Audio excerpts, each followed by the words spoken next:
Now that ChatGPT is sponsoring some sort of brand trip, the discourse around AI is up in arms again. And so here come the think pieces. Here comes the, well, we should give it a shot. Here comes the AI's the devil and all and everything within that spectrum. So here's my corporate girl lived experience 2 cents. So AI is being marketed as like an efficiency tool, something that can improve and speed up businesses and business practices or improve your lifestyle, just making everything easy and free and at your fingertips. But really what it's doing is normalizing mediocrity. I've been in rooms with executives. I am an executive, recently former executive. And in these rooms, the person that's always pushing the hardest for AI is the person who's has the least contribution to profits, to output. They contribute the least, so they're pushing AI the most.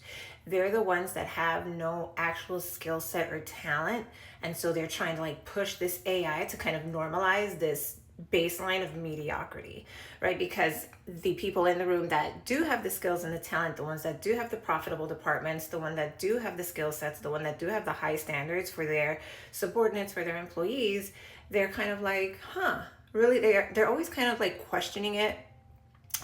But at the end of the day, they're sold on the pitch that like, this is the future. We can't be the ones that fall behind. We need to push this out. And then the AI product is always like some 6-figure, 7-figure contract that some of these companies can't really afford to wait for that ROI, because the ROI, first of all, never comes. But the pitch is that the ROI is going to come within like a year or two. So what happens? Now the people with the talented teams have to kind of carry the burden of the mediocrity trying to be taught and implemented in these systems. But why? Why would you want to encourage this low-level baseline of output? And we all know it, and like AI is catching on because we see AI content on our screens and we don't like it. We don't like AI art. We don't like AI writing. We don't like AI writing scripts, right? Because it all falls so flat. It's also mediocre. We've all had it up to here. But it's always the person with no output that's pushing it, because the skilled people don't need AI. Like talented artists aren't pushing for AI. Talented researchers aren't pushing for AI. Talented anybody is not pushing for AI. It's always the people that kind of don't have it. It's almost like those who can do, those who can't push for AI at this point. And they want to keep that baseline of mediocrity. They want us to just normalize settling for product that's down here, for output that's down here, when it should be up here. Like exemplary work is being thrown to the wayside because the people at the top aren't that skilled. They're up there because they have access, not because they have skill set.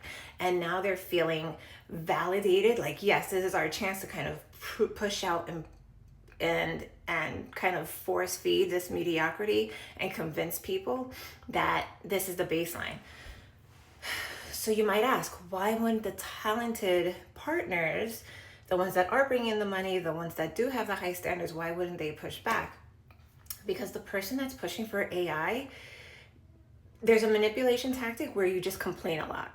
And you complain, and complaining gives the illusion of standards. So now you have a room full of, unfortunately, men who will never hold each other accountable. And it's like, well, our partner is complaining all the time, so we just got to keep him happy, not asking themselves why. Not asking themselves, well, why do we want to keep him happy? Well, what's the output that he's given us? Like, why are we conceding to them when we're the ones making the money? Like, they're too scared to ask that question out loud to this partner because they're partners, and men, again, just won't hold each other accountable. So it becomes this cycle of like intelligent people satisfying unintelligent people. And it's crazy being in these rooms and like seeing how like the common sense isn't common sensing.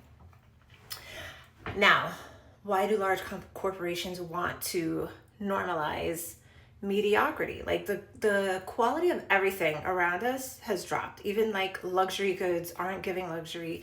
It used to be that you can like purchase an expensive luxury brand and you'll have it forever. You'll pass it down to your children. grandchildren, whatever. That's not the case anymore. So now that Claude, which was the ethical AI, is now buying books, as we've all heard, scanning them in so that that's where they can get their information, but then they're burning the books so that nobody can like fact check them. Even though AI constantly is giving wrong information, they're guilty of hallucinating facts, they're pulling from everywhere on the internet. I can go ahead and create a page discussing whatever and be having no expertise in the matter, and they're going to pull from that too. So it's just a cycle of pushing out and like keeping us at a base level stupidity and lacency. And it's because so many people just love listening to rich people. Like, a rich person has it, I want it. A rich person said it, it must be true. Like, rich equals intelligence, it doesn't. Rich equals skilled, it doesn't. The only thing rich equals is access. They have access, so they're allowed to fail. And they're allowed to keep failing. And they're allowed to keep failing upward because they just have access. And now they're trying to push AI and just trying to like force feed us mediocre things. They're going to sell it to your favorite influencer, and that influencer is going to try to push this ridiculous narrative like it's so awesome, it's going to improve your life, and I just want to be in the room with all of these thinkers. I've been in those rooms, babe. Not a whole lot of thinking going on. Not a whole lot of thinking. Imposter syndrome should not even be a thing.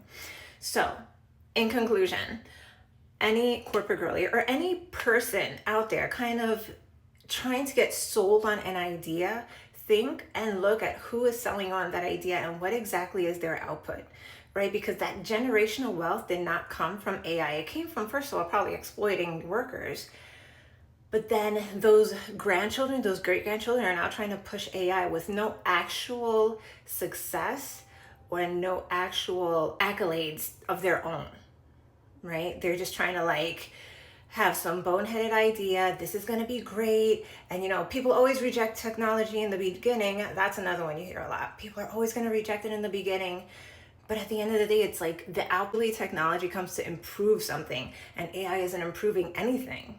It's not improving anything. They're trying to replace workers with it. It's not working. They're trying to create research, like keep research at your free. It's not working because they're hallucinating it. And then when they're trying to make it work by taking actual books, they're trying to destroy it so that you can't fact check it and clock when it's still not working. So they want you to not work, not study, not be great because they're not great. They're just rich.